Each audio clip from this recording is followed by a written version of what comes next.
요즘 우리는 코로나 팬데믹 시대에 살아가고 있습니다.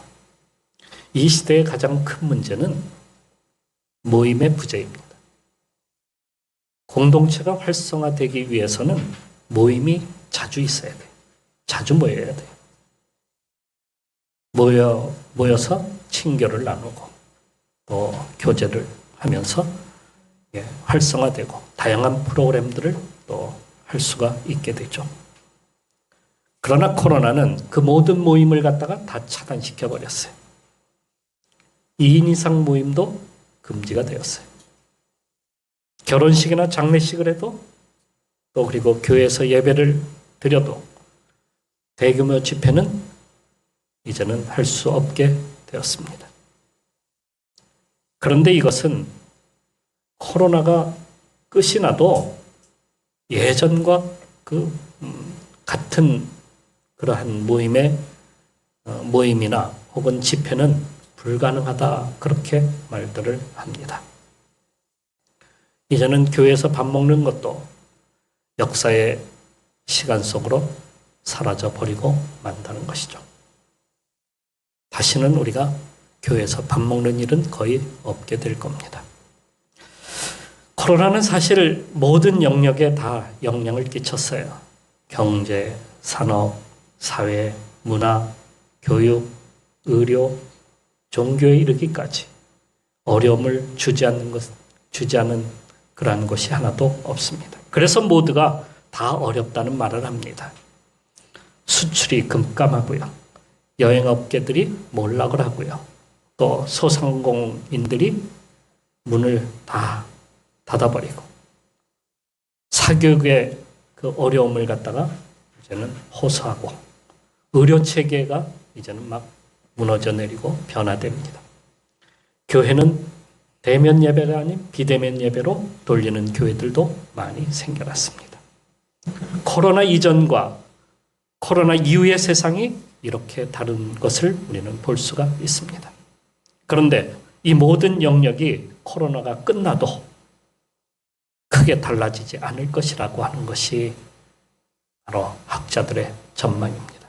그렇다고 세상이 후퇴하여서 과거의 7, 80년대 시대로 혹시 다시 회귀하는 것은 아닌가 하는 그러한 걱정도 해봅니다. 모든 것이 다 무너지니까요. 서비스업 자체가 이제는 거의 무너져서 할 수가 없게 되는 그러한 사태가 벌어지고 있죠. 또 소규모 상점들이 문을 닫는 것은 이제는 다반사합니다. 길거리를 지나다 보면은 문 닫은 상점들, 사무실들이 즐비합니다. 소비가 위축되다 보니까 이제는 국가에서 돈을 갖다가 여기저기서 막 풀어댑니다. 그래서 소비를 늘린다고 해보지만은 오히려 물가가 자꾸 올라가는 거예요. 소비는 살아날지 모르는데 물가가 점점 올라서 인플레이션 사태가 우리에게 더 심각하게 다가오고 있다는 거예요. 그러니까 우리의 삶은 점점 더 어려워지고 있다 하는 겁니다.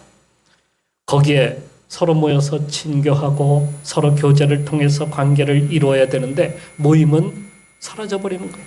모임은 없어요. 그러니까 인간성이 회복이 되지 아니하고 더 각박한 그러한 삶을 우리는 살아가고 있다 하는 것을 알 수가 있습니다.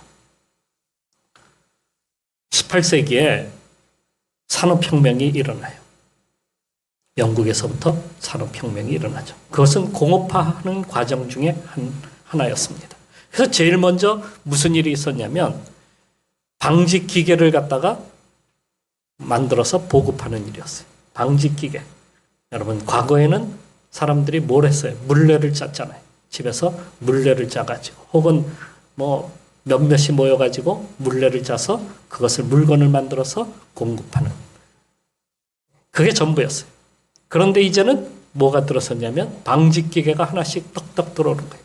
방직기계는 한 사람이 여러 사람이 모여가지고 한 달 동안 짤 수 있는 기계의 양을 이 방직기계가 그냥 불과 하루도 안 돼가지고 다 만들어버리는 거예요. 그러니까 사람들이 어떻게 해요? 그 방직기계에 의해서 사람들의 일자리가 사라져버린 거예요. 쫓겨났어요. 갈 곳이 없어요. 다 집으로 돌아가 버리고 말았어요. 가내공업들이 다 무너지고 말았어요. 다 문을 닫아버렸어요. 기계가 모든 일자리를 갖다가 다 차지해버린 거예요. 그 당시에 그랬어요. 기계가 모든 일자리를 다 차지하는 거예요. 사람들의 할 일은 이제는 집에 가서 쉬는 것밖에는 없었다는 거예요. 그러니까 공업화의 과정 가운데 사람들이 희생되는 것처럼 보였어요. 너무너무 힘들어요. 사람들은 전부 집으로 돌아가고 모임은 이제는 사라져버렸어요. 현재 우리는 4차 혁명이라고 하는 그러한 시대 속에 살아가고 있습니다. 4차 혁명. 사람들은 온라인에서 모든 걸 쇼핑합니다. 이제는 사람들이 막 많이 모이는 곳에는 가지를 않아요, 이제는. 회사에 출근하는 것도 이제는 비대면으로 이제는 하기 시작을 합니다. 그래서 원격 근무하는 회사들이 늘어나요. 재택근무가 유행하기 시작합니다. 이미 외국에서는 재택근무가 거의 활발하게 진행이 되었고 대기업들은 큰 기업들은 이미 다 재택근무를 하고 있어요. 우리나라에서도 이제 재택근무하는 회사들이 늘어나고 있습니다. 그것뿐만 아니라 AI나 혹은 자율자동차, 사물 인터넷 이러한 것들이 이제는 일상이 되어가고 있어요. 그래서 모든 일처리를 전부 무엇이 하냐면 AI가 다 하고 원격으로 다 하고 핸드폰만 있으면 이제는 집안에 있는 모든 것까지 다 할 수 있는 그러한 시대에 살아. 모든 것이 다 개인화 시대. AI, 인공지능, 로봇 이것이 이제는 세상의 모든 모임을 갖다가 다 차단시켜버리는 그러한 결과가 되고 말았다. 그러한 것으로 되어가고 있다. 이렇게 말씀드릴 수가 있습니다. 얼마 전에 그 US 오픈 테니스 대회가 막을 내렸는데요. 테니스 좋아하시는 분들은 또 그런 데 관심이 많죠. 저도 관심이 많습니다. 중계를 갖다가 보게 되는데요. 전에는 심판이 주심과 부심 한 10명 정도가 쫙 나와요. 그런데 이번에 보니까 주심만 나오는 거야. 부심은 다 어디로 갔겠어요? 다 전부 AI로 대체를 했어요. AI로 대체를 하니까요. 비디오 판독할 필요도 없어. 얼마나 정확한지. 그냥 딱딱 집어내. 그러니까 항의할 수도 없어요.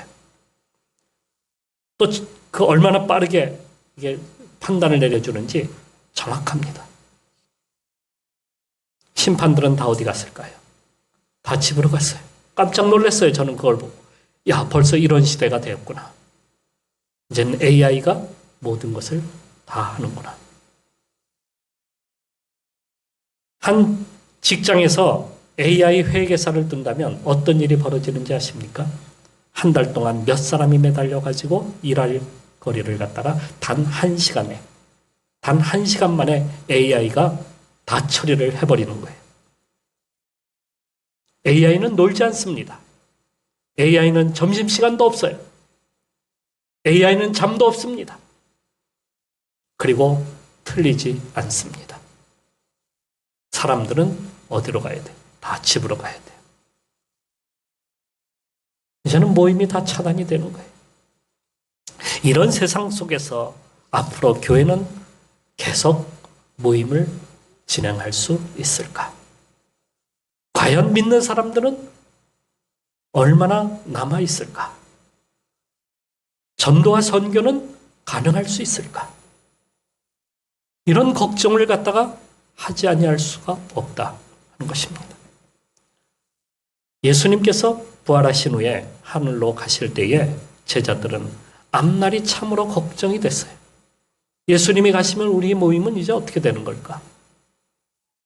앞으로 우리가 모여서 무엇을 할 수 있을까? 이런 걱정이 얼마나 많았겠습니까?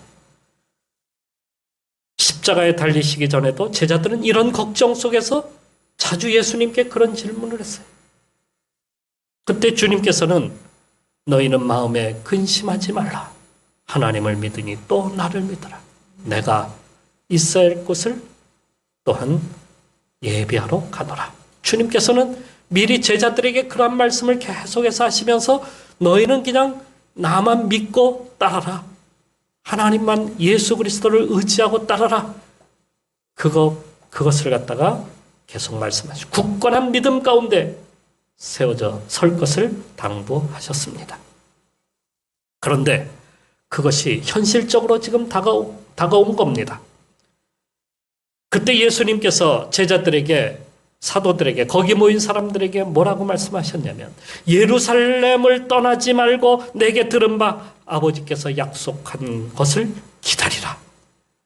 사도행전 1장 4절에 이렇게 말씀을 하셨어요. 예루살렘에 머무르면서 내가 아버지께서 약속하신 바를 갖다가 기다려라. 그게 무슨 말씀입니까? 성령을 받으라 하시는 그러한 말씀이셨습니다. 그러니까 예루살렘을 떠나지 말라고 하시는 당부를 하신 겁니다. 그리고 오순절날 제자들은 어떻게 됐습니까? 성령의 충만함을 받고 막 놀라운 능력들을 다 얻게 되었어요. 그런데 제자들은 예수님께서 다음에 하신 말씀을 잊어버리고 말았어요. 그 다음에 하신 말씀이 뭐냐면 오직 성령이 너희에게 임하시면 예루살렘과 유대와 온 유대와 사마리아와 땅끝까지 이르러 내 증인이 되리라. 아니 왜 이 말씀을 잊어버렸을까? 그들은 예루살렘에 머물면서 교회를 갖다가 세워나가기 시작합니다. 성도는 날로 증가하고 교회는 날로 부흥하기 시작합니다. 처음 120명이었던 성도가 3,000명으로 불었다고 하고 성경은 말씀하고 있어요. 그리고 그 다음에 1만 명, 2만 명까지 올라갔어요. 예루살렘에 과연 몇 명의 사람들이 있었길래 2만 명의 사람들이 이렇게 하나님을 믿었을까? 불과 30만 명도 안 되는 숫자. 16만 명, 17만 명 정도의 숫자였는데 그 중에 2만 명이 예수님을 믿었다는 거예요. 그러니 얼마나 놀라운 일이 일어난 겁니까? 그때에 발생한 사건이 스데반의 일이었습니다. 스데반이 회중들 앞에서 나가고 얼마나 담대하게 말씀을 갖다가 선포하고 있습니까? 그때의 대제사장과 바리새인들이 그를 잡아서 그의 추종자들이 그를 잡아서 막 그 그를 갖다가 힐문하고 그리고 같이 토론도 벌리고 했어요. 그때 토론을 벌였던 사람이 누구였냐면 사울이라고 하는 청년이었죠. 끝장 토론을 벌였어요. 그런데 이 사울이라고 하는 청년은 스데반을 살려두고 싶은 마음이 없었어요. 그래서 하나님을 모독했다 하는 그러한 증언을 갖다가 서게 됨으로써 돌에 맞아 죽게 만들었습니다. 그리고 그 청년은 공의의 허락을 받아서 예수 그리스도를 갖다가 구주로 믿는 그러한 자들을 갖다가 색출해내서 잡아들이는 그러한 일을 해내기 시작합니다. 그러니까 교회가 핍박으로 어려움을 겪기 시작을 했다 하는 것입니다. 2만 명이었던 사람들이 갑자기 다 사라져버렸어요. 교회가 없어지는 것이 아닌가? 교회가 혹시 사라지는 것이 아닌가?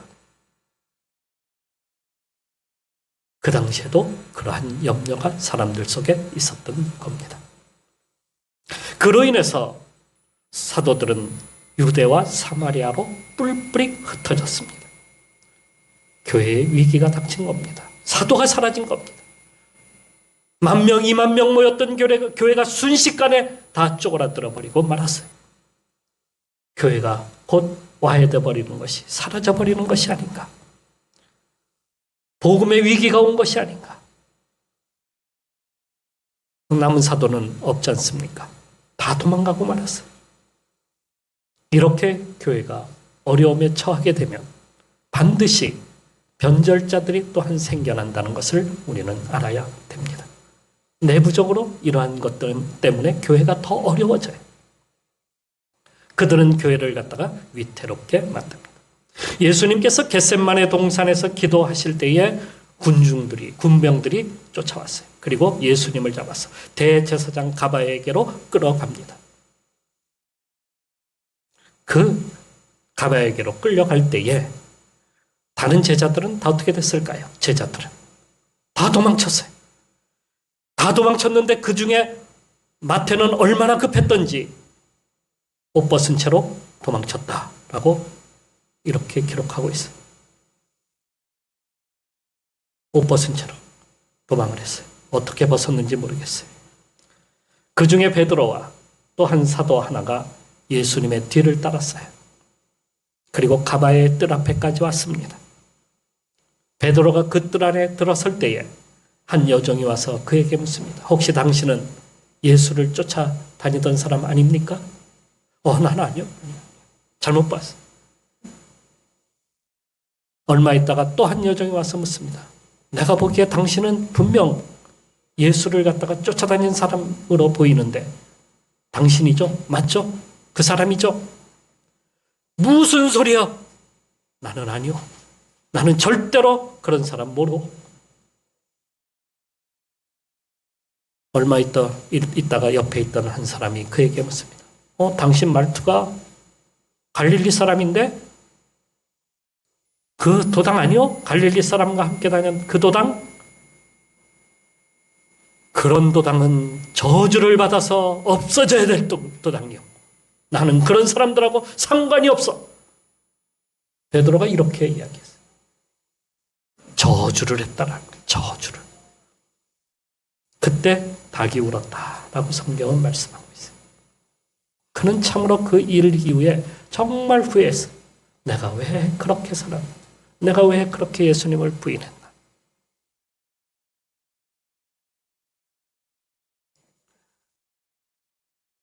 예수님을 부인하다가 믿음의 변절자가 되는 사람들이 참으로 많습니다. 바울은 디모데후서에서 한 사람을 주의하라고 해요. 어떤 사람이 나오냐면 구리세공업자 알렉산더라는 사람이 있어요.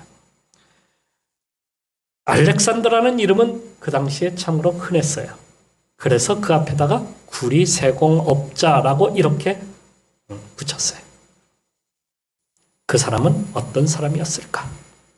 그는 바울이 에베소에서 전도를 할 때에 놀라운 능력이 에베소에서 말씀을 전할 때에 막 능력이 나타나는 일들이 흔했어요. 어떤 사람은 바울이 손수건을 흔드니까 거기에서 병자가 고침을 받고 나음을 받았어요. 막 그 정도로 놀라운 역사가 일어났어요. 그러니까 이 사람이 자기는 뭐 하던 사람이냐면 구리세공업자예요. 그러니까 아데미 여상 여상 이런 것들을 갖다가 만들어서 팔던 사람이야. 막 신을 그런 신들 만들어서 막 사람들에게 팔던 그러한 사람이었어요. 그런데 그가 볼 때에 이 사람을 쫓아가면은 이 바울을 쫓아가면은 놀라운 능력을 받을 수 있겠다. 그 사람을 쫓아가면 나도 그 사람 때문에 많은 사람들에게 또 그 사람이 믿는 신을 갖다가 만들어서 팔 수 있겠다. 이렇게 생각하고 예수를 믿게 되었다는 거예요. 그런데 예수님 믿으면 상을 만들 수 있어요? 만들지를 못해. 그러니까 그의 산업이 어떻게 되겠어요? 점점 어려움을 겪기 시작을 했어요. 그리고 가는 곳마다 바울이 전도를 하게 되고 그곳에 복음을 전할 때마다 사람들이 우상을 버리고 하나님 앞으로 돌아오기 시작하니까 상이 필요가 없어. 우상을 가질 필요가 없어.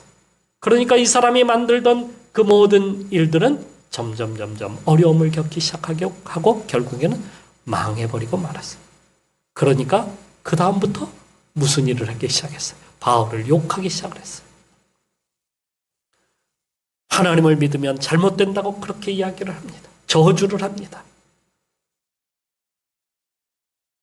차라리 데마처럼 세상을 사랑하여 떠났다 하는 것으로 끝나버리면 될 텐데 이 사람은 쫓아다니면서 바울을 괴롭게 했어요.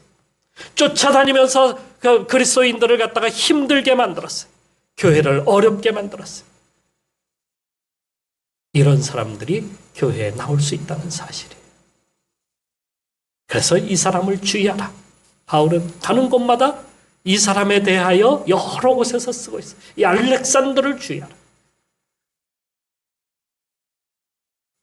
대충 믿어서는 안 된다는 거예요. 우리가 믿음을 가지면 확실하게 믿어야 되잖아요.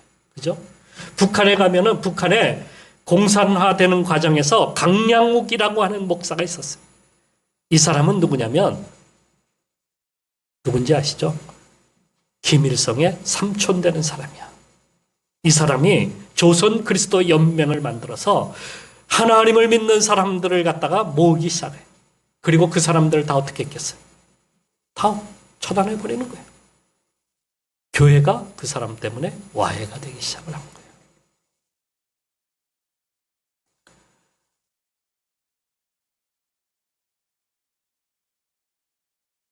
그러니까 우리 가운데서도 교회가 어려워지게 되면은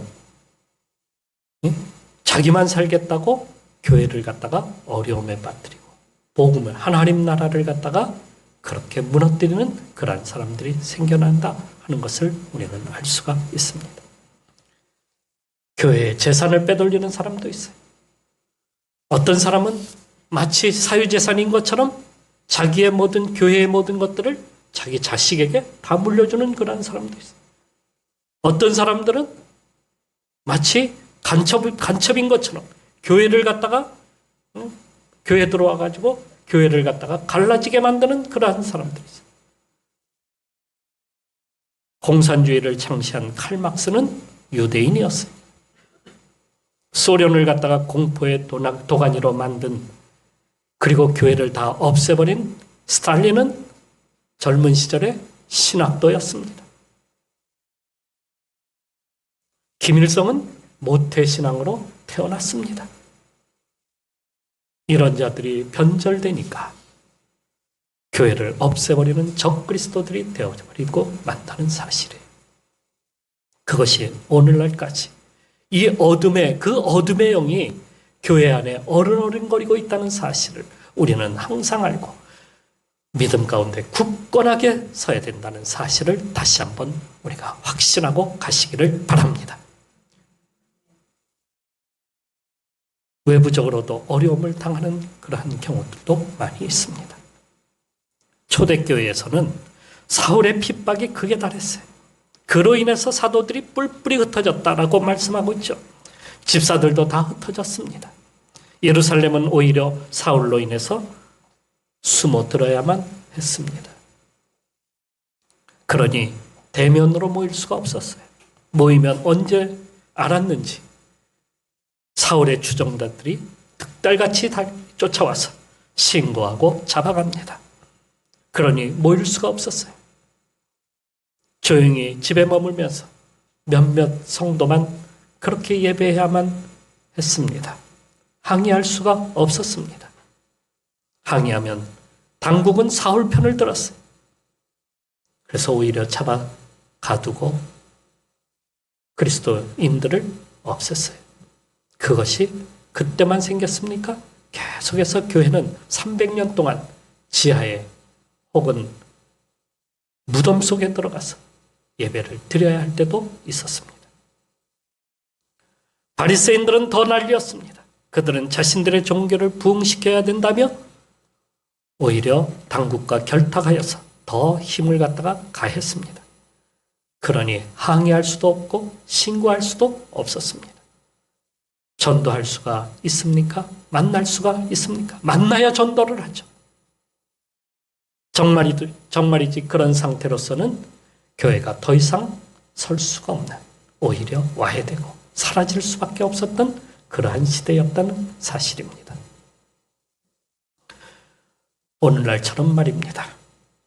이렇게 교회가 내부적으로 외부적으로 어려움에 처하다 보니까 사람들은 교회 나가야 교회 나가면 무슨 밥을 주냐 돈을 주냐 오히려 자신의 삶이 어렵게 되니까 이제는 위험해지니까 교회를 떠나야 된다 하고 하나님을 믿으면 직장에서 쫓겨나야 되고 삶의 자리에서 이제는 엉망이 될 수밖에 없으니까 이제는 믿음도 이제는 버리기 시작을 했다 하는 것입니다.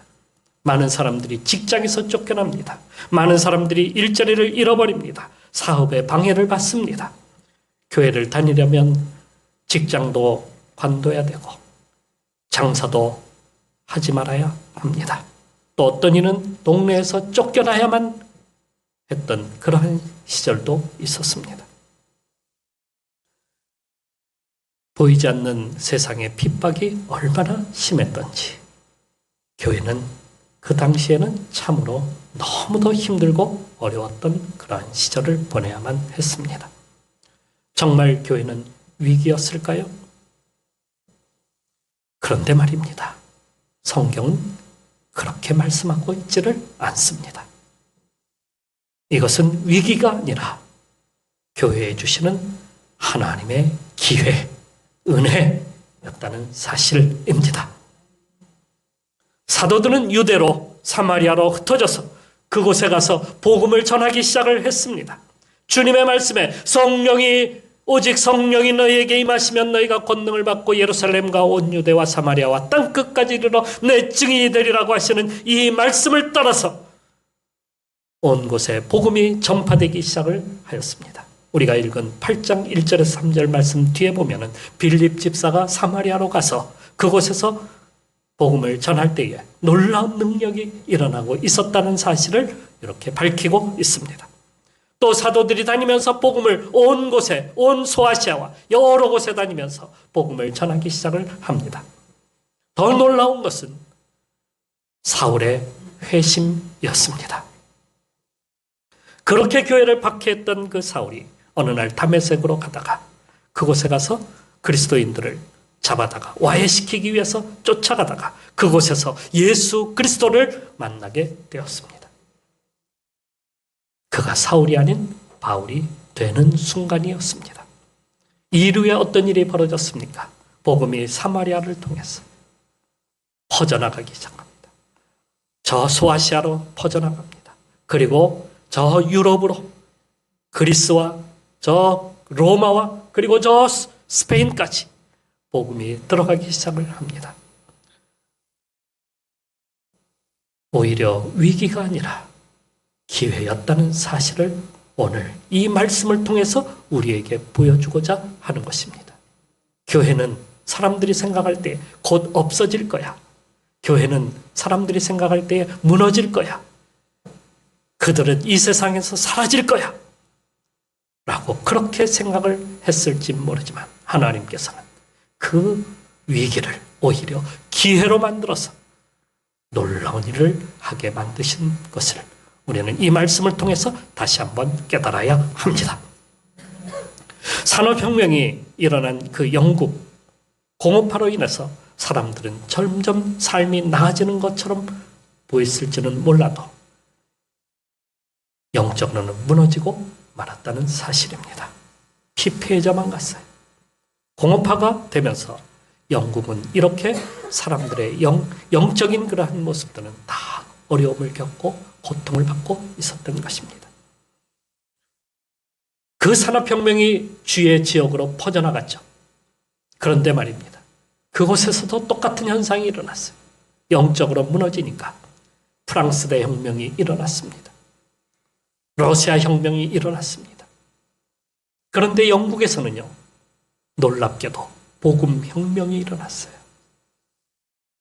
당시에 기도하는 용사들이 있었던 겁니다.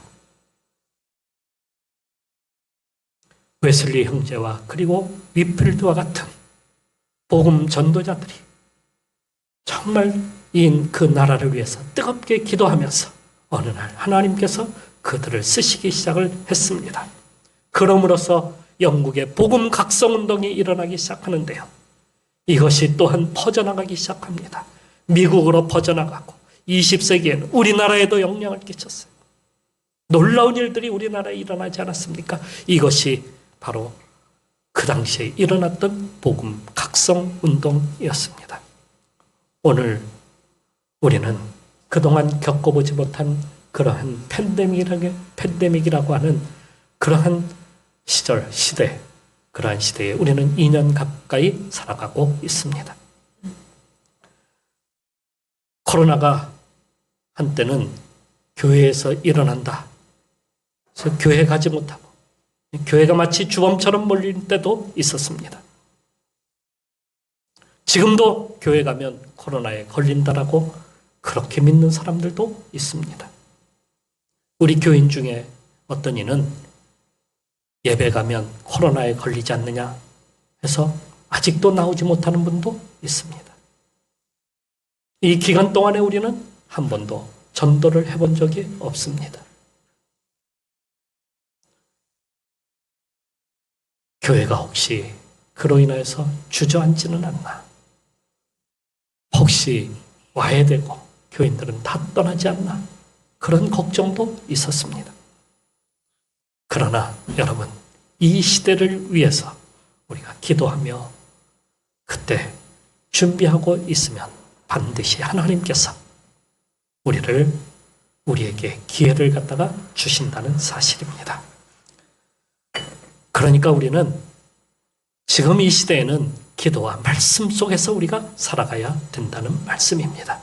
그것을 위해서 준비하면 하나님께서 반드시 복음 운동을 다시 일으켜서 점점 어두워질 것이다. 망해질 것이다. 이렇게 생각하는 이 시대에 오히려 더 놀라운 일들을 하나님께서 일으켜 주실 것을 여러분들도 확신하며 이 시대에 준비하는 성도들이 되기를 주님의 이름으로 축원합니다.